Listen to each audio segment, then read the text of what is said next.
তাহলে যত নাম রয়েছে পৃথিবীতে সমস্তই কিন্তু কী হয়, থার্ড পারসন।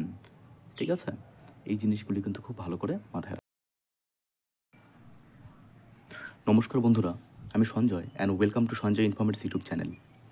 যেমনটা বলেছিলাম আমি যে এই ভিডিওগুলির মধ্যে দিয়ে তোমাদের একদম শুরু থেকে শেষ পর্যন্ত টেন্স যা কিছু রয়েছে সমস্ত তোমরা এই সিরিজের মধ্যে দিয়ে শিখতে পারবে। তো পার্ট 1 পার্ট 2 করে আমি ততক্ষণ সিরিজ নিয়ে আসবো যতক্ষণ না এই টেন্স সম্পূর্ণরূপে কমপ্লিট হচ্ছে। তো যারা একটু পারো তাদের পক্ষে উপকারী হবে, যারা একদমই পারো না তাদের পক্ষে তো অত্যন্ত উপকারী হবে। তো এই ভিডিওটি সবাই তোমরা দেখতে পারবে যারা পারো, এবং যাদের একটু সমস্যা রয়েছে তারাও এই ভিডিওগুলি খুব ভালো করে দেখতে পারো। তো আমরা শুরু করছি। প্রথমে তোমরা এখানে দেখতে পাচ্ছ একদম বেসিক থেকে আমি শুরু করছি।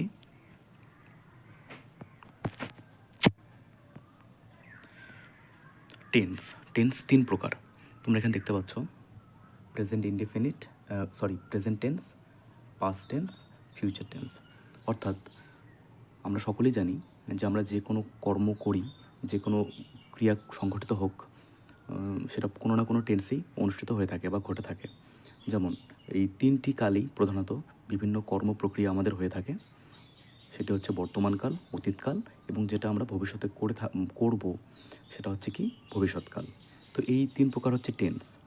প্রেজেন্ট টেন্স মানে বর্তমানকাল, পাস্ট টেন্স অতীতকাল, ফিউচার টেন্স অর্থাৎ ভবিষ্যৎকাল। এখন আমরা একে একে এই বিষয়গুলি আরও ভালো করে গভীরভাবে জেনে নেব।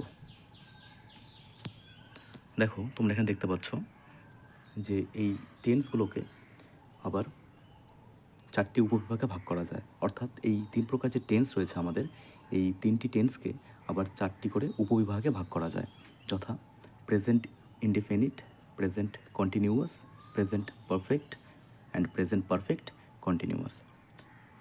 একইভাবেই এই পাস্ট টেন্সকেও 4টি উপবিভাগে ভাগ করা যায়, যথা past indefinite, past continuous, past perfect and past perfect continuous. Similarly আমরা দেখব ফিউচারকেও ওই একই 4 ভাগে ভাগ করা যায়, যথা future indefinite, future continuous, future perfect and future perfect continuous. তো আমরা এই শুরুর দিকে যেটা জানলাম যে টেন্স 3 প্রকার, present tense, past tense and future tense, এবং এই 3 প্রকার টেন্সকেই আবার 4টি উপবিভাগে ভাগ করা যায়। যেমন বর্তমানকালে আমরা যাচ্ছি, আমি বিদ্যালয়ে যাচ্ছি আর আমি বিদ্যালয়ে যাই, এই দুটো তো এক নয়, তাই মোট 4 ভাগে এই প্রত্যেকটি টেন্সকে আবার ভাগ করা যায়। তো আমরা একে একে সেই বিষয়গুলি আবার ভালো করে জেনে নেব। দেখো প্রথমে আমি যে বিষয়টি নিয়ে আলোচনা করতে যাচ্ছি এখানে, সেটা হচ্ছে প্রেজেন্ট ইনডেফিনিট। প্রেজেন্ট টেন্সের প্রথম যে বিভাগ তার নাম হচ্ছে কি প্রেজেন্ট ইনডেফিনিট। এখানে তোমরা দেখতে পাচ্ছ একটা জিনিস, যে এই প্রেজেন্ট ইনডেফিনিটস তাহলে আমরা চিনব কী করে। সাধারণত আমরা যদি দেখে থাকি যাই যায়, খাই খায়, দেখি দেখে, বসি বসে, করি করে ইত্যাদি, অর্থাৎ আমি বিদ্যালয়ে যাই বা সে বিদ্যালয়ে যায়, আমি ভাত খাই বা রাম ভাত খায়, আমি টিভি দেখি বা রাম টিভি দেখে, আমি মাঠে বসি বা রাম মাঠে বসে, আমি খেলা করি বা রাম খেলা করে। তাহলে এই সাধারণত ক্রিয়াগুলি অর্থাৎ ভার্বগুলি যদি এরকম থাকে তাহলে আমরা বুঝবো সেটা হচ্ছে প্রেজেন্ট ইনডিফিনিটে রয়েছে। এখন প্রশ্ন হচ্ছে, তাহলে প্রেজেন্ট ইনডিফিনিটে অর্থাৎ আমরা যদি এই ধরনের বাংলা বাক্যকে ইংরেজিতে করতে চাই তাহলে আমাদের কীভাবে আমরা সেই বাক্যটাকে ফর্ম করবো ইংরেজিতে। দেখো ইংরেজিতে বাক্য ফর্ম করার বেসিক সেটা হচ্ছে এই স্ট্রাকচারটা, সাবজেক্ট, ভার্ব অ্যান্ড অবজেক্ট। অর্থাৎ আমরা ইংরেজিতে যে কোনো বাক্য ফর্ম করতে গেলেই আমাদের প্রথমে যে জিনিসটি লাগবে সেটি হচ্ছে সাবজেক্ট, তারপর বসাবো আমরা ভার্ব এবং শেষে বসাবো আমরা অবজেক্ট।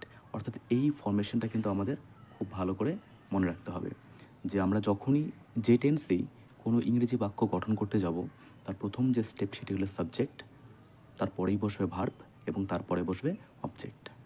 তো এটা হচ্ছে একটা বেসিক, এটা তোমরা কিন্তু সবাই ভালো করে মনে রাখবে। এখন এই প্রেজেন্ট ইনডেফিনিট টেন্সে একটা খুব গুরুত্বপূর্ণ রুল রয়েছে, সেটি হচ্ছে এটি আমি স্টার করে দিই। এটা হচ্ছে কি থার্ড পারসন সিঙ্গুলার নাম্বার হলে মেন ভার্বের সাথে এস বা ইয়েস হবে।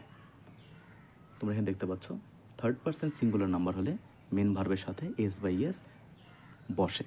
এটা কি করে আমি তোমাদেরকে উদাহরণের সাহায্যে এটা দেখিয়ে দিচ্ছি কিছুক্ষণ পরে। প্রথমে আমি একটা প্রেজেন্ট ইনডিফিনিটের এক্সাম্পল নিই। যেমন আমি বিদ্যালয়ে যাই, তোমরা এখানে দেখতে পাচ্ছ যদি আমরা বাংলা গঠন অনুযায়ী যাই তাহলে দেখব যে আমি বিদ্যালয়ে যাই। বাংলাতে আমরা দেখি সাবজেক্ট, যাই হচ্ছে ভার্ব এবং বিদ্যালয় হচ্ছে অবজেক্ট। বাংলাতে যখন আমরা কোনো বাক্য গঠন করি তার যে রূপ বা স্ট্রাকচার সেটি এরকম হয় যে SOV, অর্থাৎ প্রথমে সাবজেক্ট, তারপরে অবজেক্ট এবং তারপর গিয়ে বসে ভার্ব। কিন্তু ইংরেজিতে করতে গেলে তোমরা এখানে ভালো করে দেখো, ইংরেজিতে যখনই আমরা এই জিনিসটা করব তখন আমরা দেখব যে না, আগে সাবজেক্ট, তারপর ভার্ব এবং সবশেষে আমরা বসাই অবজেক্ট। তাহলে এই জিনিসটি খুব ভালো করে মাথায় রাখবে যে বাংলা বাক্য গঠনের যে স্ট্রাকচার আর ইংরেজি গঠনের যে স্ট্রাকচার সেটা কিন্তু এক নয়। বাংলাতে সাধারণত কী বসে, প্রথমে সাবজেক্ট, পরে অবজেক্ট এবং তারপরে ভার্ব। কিন্তু ইংরেজিতে যখন আমরা করব প্রথমে বসবে সাবজেক্ট, পরে ভার্ব এবং শেষে বসবে অবজেক্ট। এই বেসিকটা কিন্তু তোমাদের খুব ভালো করে মাথায় রাখতে হবে। তোমরা এখানে দেখো যে আমরা একদম শুরু থেকে শুরু করছি, তাই কারো কোনো সমস্যা হলে তোমরা অবশ্যই আমাকে কমেন্ট সেকশানে জানাবে। আমি চেষ্টা করব পরের ভিডিওতে সেই সমস্যাটা সলভ করে দেওয়ার। তো আমরা দেখলাম যে আমি বিদ্যালয়ে যাই, এটা যদি আমরা ইংরেজি করি তাহলে হবে আই গো টু স্কুল। তোমরা দেখতে পাচ্ছ এখানে সাবজেক্ট, পরে বসিয়েছি ভার্ব এবং পরে বসিয়েছি অবজেক্ট। এরপর আমরা পরবর্তী এক্সাম্পলের দিকে চলে যাই। দেখো দেখতে পাচ্ছ এখানে পরবর্তী এক্সাম্পলটা রয়েছে রাম ভাত খায়। দেখো এখানে কিন্তু রাম কিন্তু থার্ড পারসন। আমরা কি করে বুঝবো এটা? সাধারণত আই হয় কি ফার্স্ট পারসন, ইউ হয় সেকেন্ড পারসন, আর আই আর ইউ বাদে, আই আর ইউ বাদে বাকি সমস্তই কিন্তু কি হয়, থার্ড পারসন। অর্থাৎ হি, শি, দে এবং যত নাম আছে পৃথিবীতে, অর্থাৎ কারো নাম নিয়ে বা কোনো বস্তুর নাম নিয়ে বা কোনো লোকের নাম নিয়ে তোমরা যদি কিছু বলো তাহলে যত নাম রয়েছে পৃথিবীতে সমস্তই কিন্তু কী হয়, থার্ড পারসন। ঠিক আছে, এই জিনিসগুলি কিন্তু খুব ভালো করে মাথায় রাখবে। তাহলে এখানে দেখতে পাচ্ছ যে এখানে যে এক্সাম্পলটি রয়েছে সেটি কিন্তু থার্ড পারসনে রয়েছে, এটা কিন্তু থার্ড পারসন, রামটা কিন্তু থার্ড পারসনে রয়েছে। তাই দেখো স্ট্রাকচার কী বলেছে, একটা রুল আমি বলেছিলাম, এখানে একটা রুল বলেছিলাম যে থার্ড পারসন সিঙ্গুলার। সিঙ্গুলার মানে কি তোমরা জানো, নাম্বার মানে বচন, বচন কি এক বচন, দ্বিবচন, বহু বচন। তাহলে সিঙ্গুলার অর্থাৎ কি এক বচন। রাম সিঙ্গুলার মানে কি এক বচন, রাম তো এখানে একা রয়েছে, তাই রাম কি রয়েছে এখানে সিঙ্গুলার। তাহলে এখানে থার্ড পারসনও রয়েছে এবং সেটা সিঙ্গুলারও রয়েছে, তাই না? রাম এখানে থার্ড পারসন এবং কি রয়েছে, সিঙ্গুলার। তাহলে এখানে এই রুলটা খাটবে, যখনই থার্ড পারসন সিঙ্গুলার নাম্বার থাকবে তখন মেইন ভার্ব। মেইন ভার্বটা কি, মেইন ভার্ব হচ্ছে এই যে এটা, এটা হচ্ছে কি ভার্ব, এটাকে আমরা কি বলি, মেইন ভার্ব। এখন প্রশ্ন হচ্ছে মেইন ভার্ব কেন বলবো? কারণ তোমরা জানো যে অনেকগুলো হেল্পিং ভার্ব থাকে, অ্যাম, ইজ, আর, তারপর ডু ভার্বও থাকে। ঠিক আছে, ডু ভার্বের অনেক ব্যবহার আছে, এটা পরে তোমরা শিখবে।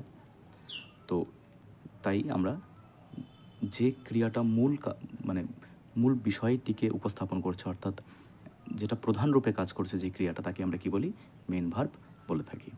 তাহলে তোমরা এখানে দেখতে পাচ্ছ যে এখানে এই উদাহরণটিতে প্রথম কথা থার্ড পারসন রয়েছে, সেকেন্ড কথা থার্ড পারসনটা আবার কি রয়েছে, সিঙ্গুলার। তাহলে এখানে কোন রুলটা কাজ করবে, ভার্বের মেইন ভার্বের সাথে কি বসবে, এস বা ইএস। তাই দেখো এখানে হয়েছে ইট তো মেইন ভার্ব, তাই না? ইট হলো কি মেইন ভার্ব, তার সাথে কি বসেছে, এস। কি বসেছে তার সাথে, তার সাথে বসেছে আমাদের এখানে এস, অর্থাৎ ইটস। তাহলে বাক্যটি হচ্ছে রাম ভাত খায়, প্রথমে সাবজেক্ট, পরে ভার্ব এবং শেষে কি আছে এখানে, অবজেক্ট।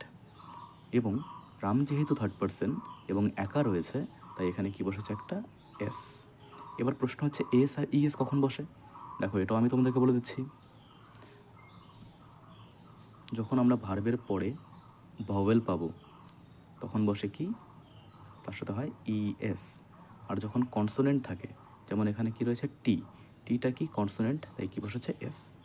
তাহলে বুঝে গেলে যদি ভার্বের শেষ অক্ষরটা ভাওয়েল থাকে তাহলে এস বসে, এবং যদি ইএস বসে, এবং যদি ভার্বের শেষ অক্ষরটা কনসোনেন্ট থাকে তাহলে এস বসে। তাহলে আমরা জেনে নিলাম যে কখন এস বসে, কখন ইএস বসে। যখন ভার্বের শেষেরটা কী বসে, ভাওয়েল শেষ অক্ষরটা, তখন ইএস। আর যদি ভার্বের শেষটা কী থাকে, কনসোনেন্ট, তখন কী বসে, শুধু এস। সেই রুল অনুযায়ী এখানে কি হয়েছে তোমরা এখানে দেখতে পাচ্ছ, এখানে যেহেতু ইটস এর শেষ অক্ষরটা কী রয়েছে, কনসোনেন্ট, তাই না? তাই এর সঙ্গে কী বসেছে, এস বসেছে। এরপর আমরা পরবর্তী উদাহরণের দিকে চলে যাব। পরবর্তী উদাহরণটি হলো রোহিত ফুটবল খেলে। এখানে সাবজেক্টকে রোহিত, বাংলাতে ভার্ব কোনটা, খেলে, আর এখানে অবজেক্ট হচ্ছে এটি। কিন্তু আমি আগেই বলেছি ইংরেজি যখন করব আমরা মাথায় রাখবো এস প্লাস ভি প্লাস ও। দেখো তাই বসেছে, তোমরা দেখতে পাচ্ছ এখানে। এখানে রোহিত হচ্ছে এস, ভার্ব প্লে হচ্ছে ভার্ব, আর ফুটবল হচ্ছে কি, অবজেক্ট। তোমরা আবার একটা জিনিস এখানে লক্ষ্য করতে পারো যে এখানে প্লের সঙ্গে একটা এস যুক্ত হয়েছে। কেন যুক্ত হয়েছে? কারণ থার্ড পারসন সিঙ্গুলার নাম্বার থাকলে মেন ভার্বের সাথে এস বাই এস যোগ হয়। তাহলে আশা করি তোমরা বুঝে গেছো এটা, যে কেন এস বাই এস যোগ হচ্ছে। তাহলে প্রেজেন্ট ইনডিফিনিটে এটাই একটা বিশেষ রুল, এটা স্টার মার্ক করে রাখবে এবং এটা খুব ভালো করে মাথায় রাখবে যে থার্ড পারসন সিঙ্গুলার নাম্বার থাকলে মেন ভার্বের সাথে এস বাই এস হয়। কোন টেন্সে? প্রেজেন্ট ইনডিফিনিট টেন্সে। তাহলে এক্সাম্পলটা তোমরা এখানে দেখে নিলে যে রোহিত ফুটবল খেলে, রোহিত প্লেস ফুটবল। তাহলে তোমরা এবার খুব ইজিলি কিন্তু নিজেরা এই ধরনের বাক্যকে, অর্থাৎ এই ধরনের কথাকে তোমরা ইংরেজিতে খুব সহজেই ট্রান্সলেট করতে পারবে। তাই আমি তোমাদের জন্য হোমওয়ার্ক দিচ্ছি, এই হোমওয়ার্কগুলো তোমরা কিন্তু করবে। দেখো এখানে 3টি হোমওয়ার্ক রয়েছে, তোমরা এই 3টি হোমওয়ার্ক খুব ভালো করে কমেন্ট সেকশানে আমাকে জানাবে। আর যদি কারো কোনো রকম সমস্যা হয় তাহলেও সেটা কমেন্ট সেকশানে অবশ্যই লিখে জানাবে, আমি পরের ভিডিওতে সেটা সলভ করে দেওয়ার যথাসম্ভব চেষ্টা করব। তাহলে এই হচ্ছে আমাদের প্রেজেন্ট টেন্সের প্রথম যে উপবিভাগ, প্রেজেন্ট ইনডেফিনিট, এবং তার কিভাবে আমরা সেটাকে করলাম, ট্রান্সলেট করলাম। বিশেষ কথাগুলো আমি আরেকবার বলে নিই যে প্রথমে আমাদের মনে রাখতে হবে সাবজেক্ট, ভার্ব, অবজেক্ট। আমরা যে টেন্সেই ইংরেজিতে অনুবাদ করি না কেন, আমাদের প্রথমে আসতে হবে সাবজেক্ট, পরে রাখতে হবে ভার্ব এবং তারপরে রাখতে হবে অবজেক্টকে। এবং প্রেজেন্ট ইনডেফিনিটে একটা বিশেষ রুল রয়েছে, থার্ড পারসন সিঙ্গুলার নাম্বার থাকলে মেন ভার্বের সাথে এস বাই এস বসে বা যোগ হয়। তাহলে আমরা এবার পরবর্তী স্লাইড দিকে যাচ্ছি। দেখো পরবর্তী যে টেন্স সেটা হচ্ছে কি, প্রেজেন্ট কন্টিনিউয়াস। তোমরা জানো যে প্রেজেন্ট টেন্সকে 4 ভাগে ভাগ করা যায়, present indefinite, continuous, perfect, perfect continuous. তো ঠিক প্রেজেন্ট টেন্সের যে দ্বিতীয়, যে 2 নম্বর উপবিভাগ, তাকে আমরা কি বলি, প্রেজেন্ট কন্টিনিউয়াস। তো এই প্রেজেন্ট কন্টিনিউয়াস আমরা কী করে চিনবো তাহলে? দেখো সাধারণত যদি আমরা দেখে থাকি যে যাচ্ছি যাচ্ছে, খাচ্ছি খাচ্ছে, দেখছি দেখছে, বসছি বসছে, করছি করছে ইত্যাদি। অর্থাৎ আমি বিদ্যালয়ে যাচ্ছি আর রাম বিদ্যালয়ে যাচ্ছে, আমি ভাত খাচ্ছি, রাম ভাত খাচ্ছে, আমি টিভি দেখছি, রাম টিভি দেখছে, আমি চেয়ারে বসছি, রাম চেয়ারে বসছে, আমি খেলা করছি, রাম খেলা করছে। এই ধরনের, অর্থাৎ কন্টিনিউ যে ফর্মটা থাকে, আমরা যদি এরকমভাবে বোঝাই যে আমি চেয়ারে বসছি মানে কি, সেই মুহূর্তে আমি চেয়ারে বসছি। আমি বই পড়ছি এর মানে কি, তখন আমি বোঝাতে চাচ্ছি যে আমি বই পড়ছি। যেমন আমি এখন এই ভিডিওটি তৈরি করছি, তাহলে কি এটা আমার কন্টিনিউয়াস ফর্মে রয়েছে। এবং কোন কন্টিনিউয়াস ফর্মে রয়েছে? আমি যেহেতু এখনও করছি, আমার করা শেষ হয়নি, তাই এটা কোন কন্টিনিউয়াস? Present continuous. বর্তমানে কাজটি চলছে, তাই এটি কি, প্রেজেন্ট কন্টিনিউয়াস। তোমরা বুঝতে পারছো তাহলে প্রেজেন্ট কন্টিনিউয়াস কখন হয় এবং কীভাবে আমরা চিনব। এবার আসি আমরা স্ট্রাকচারে। দেখো আমি প্রথমে বলেছি আমরা যে কোনো টেন্সেই যখন কোনো ইংরেজি সেন্টেন্স ফর্ম করতে যাব, আমাদের মাথায় রাখতে হবে প্রথমে সাবজেক্ট, পরে ভার্ব, পরে অবজেক্ট। কিন্তু এটা যেহেতু প্রেজেন্ট কন্টিনিউয়াস, তাই আমাদের আরেকটা জিনিস মাথায় রাখতে হবে, সেটি হলো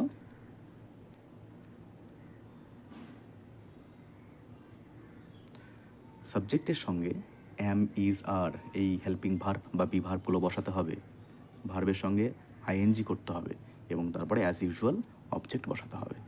তাহলে প্রেজেন্ট কন্টিনিউয়াস বোঝানোর জন্য, অর্থাৎ বর্তমানে কোনো কাজ করছি বোঝানোর জন্য, আমাদের কিন্তু সাবজেক্টের সঙ্গে অ্যাম, ইজ, আর, এটা সাবজেক্ট অনুযায়ী, অর্থাৎ আইয়ের সঙ্গে তো আর বসে না, আইয়ের সঙ্গে অ্যাম বসে, এবং ইউ আর দে এর পরে আর উই এর পরে আর বসে, আর থার্ড পার্সনের ক্ষেত্রে অর্থাৎ হি সি এবং পৃথিবীতে যত নাম আছে তারপরে সবসময় কী বসে, ইজ বসে, এবং ভার্বের শেষে কী বসে, আইএনজি। এটা কন্টিনিউইটি বোঝানোর জন্য। তাহলে আমরা এক্সাম্পল দেখে নিই এবার। দেখো এক্সাম্পলে রয়েছে রাহুল ভাত খাচ্ছে, এখানে সাবজেক্টকে রাহুল, খাচ্ছে ভার্ব, কি খাচ্ছে, ভাত। বাংলাতে যেমনটা হয়, একটু আগে বললাম যে এস ও ভি, কিন্তু যখন এটাকে আমরা ইংরেজিতে কনভার্ট করব আমাদের কিন্তু মাথায় রাখতে হবে প্রথমে বসবে এস, পরে বসবে ভি, পরে বসবে ও। অর্থাৎ ইংরেজিতে কোনো বাক্য গঠন করতে হলে আমাদের প্রথমে সাবজেক্ট, পরে ভার্ব, পরে অবজেক্ট বসাতে হবে। এখন দেখো রাহুল তো থার্ড পার্সন, তাই রাহুলের সঙ্গে কী বসেছে, ইজ বসেছে, তাই সাবজেক্ট অনুযায়ী যে এম ইজ আর বসাতে হবে। সেই নিয়ম অনুযায়ী রাহুল যেহেতু থার্ড পার্সন তাই রাহুলের সঙ্গে ইজ বসেছে, আর ভার্বের সঙ্গে আইএনজি, এখানে ইট হলো ভার্ব তাই ইটের সঙ্গে আইএনজি বসেছে, তারপরে অ্যাজ ইউজুয়াল অবজেক্ট। তাহলে আমরা দেখে নিলাম যে রাহুল ভাত খাচ্ছে, এটা একটা ঘটমান বর্তমান বা প্রেজেন্ট কন্টিনিউয়াস। রাহুল ভাত খাচ্ছে অর্থে সেই সময় রাহুল ভাত খাচ্ছে, রাহুলের ভাত খাওয়া এখনও শেষ হয়নি, তাই এর ইংরেজিতে কী হলো, রাহুল ইজ ইটিং রাইস। এরপর আমরা পরবর্তী এক্সাম্পলের দিকে চলে যাই। পরবর্তী এক্সাম্পলটি হলো আমি বই পড়ছি, অর্থাৎ যে মুহূর্তে আমি কথাটি বলছি সেই মুহূর্ত অবধি আমি বই পড়ছিলাম, আমার বই পড়া শেষ হয়নি, তাই আমি কি লিখেছি, আমি বই পড়ছি। তাই এটার ইংরেজি আমি অর্থাৎ সাবজেক্ট, রিডিং ভার্ব, আর বুক হচ্ছে কি অবজেক্ট, তাই আই অ্যাম রিডিং বুক। আমরা পরবর্তী এক্সাম্পলের দিকে চলে যাচ্ছি। তারা বিদ্যালয়ে যাচ্ছে, দেখো তারা থার্ড পার্সন কিন্তু বহুবচনে রয়েছে, তাই দে। আর বহুবচন থাকলে যদি সাবজেক্ট বহুবচন থাকে তাহলে ভার্ব বহুবচন হবে, বি ভার্ব আর এখানে যাচ্ছে গো, তার সঙ্গে সরি এখানে একটা আইএনজি অলরেডি বসে গেছে, কিন্তু কোনো ব্যাপার না, তোমরা এখানে গো প্লাস আইএনজি অর্থাৎ গোয়িং, সাবজেক্ট ভার্ব অবজেক্ট। কোথায় যাচ্ছে, সরি এখানে অবজেক্টটা এদিকে আসবে, তাহলে দে আর গোয়িং টু স্কুল, তারা বিদ্যালয়ে যাচ্ছে। আশা করি তোমরা বুঝে গেছো যে প্রেজেন্ট কন্টিনিউয়াস টেন্স আমরা কীভাবে চিনব, এবং যদি আমরা প্রেজেন্ট কন্টিনিউয়াসের কোনো বাংলাকে ইংরেজিতে বলতে চাই তাহলে সেটা আমরা কীভাবে কনভার্ট করবো ইন্টু ইংলিশ। এবার তোমরা যেহেতু বুঝে গেছো তাই তোমাদেরকে আমি কিছু উদাহরণ দিচ্ছি অ্যাজ এ হোমওয়ার্ক, তোমরা সেগুলো বাড়িতে অবশ্যই করে কমেন্ট সেকশনে পাঠাবে। প্রথম উদাহরণটি থাকছে রাম গান করছে, অসীম ক্রিকেট খেলছে। তো এই উদাহরণগুলি তোমরা প্র্যাকটিস করে অবশ্যই কমেন্ট সেকশানে পাঠাবে, এবং যদি কোনো সমস্যা থেকে থাকে অবশ্যই কমেন্ট সেকশানে সেগুলো জানাবে, আমি পরের ভিডিওতে সেগুলো সলভ করে দেবো। তো এই হচ্ছে সিরিজ আমাদের। তো যারা টেন্স বেসিক থেকে একদম শিখতে যাচ্ছ তাদের জন্য অত্যন্ত উপকারী, সম্পূর্ণ ফ্রি অফ কস্ট যাকে বলা হয়। তোমরা অবশ্যই এই জিনিসগুলো ভালো করে করবে, প্র্যাকটিস করবে এবং এই সিরিজটিকে ফলো করবে। এবং যারা এখনও চ্যানেলের সঙ্গে যুক্ত হওনি তারা অবশ্যই চ্যানেলটিকে সাবস্ক্রাইব করে বেল আইকনটি প্রেস করে দেবে, যাতে সহজেই তোমরা এই ভিডিওগুলি পেতে পারো। তো সকলকে ভিডিওটি সম্পূর্ণ দেখার জন্য থ্যাংক ইউ।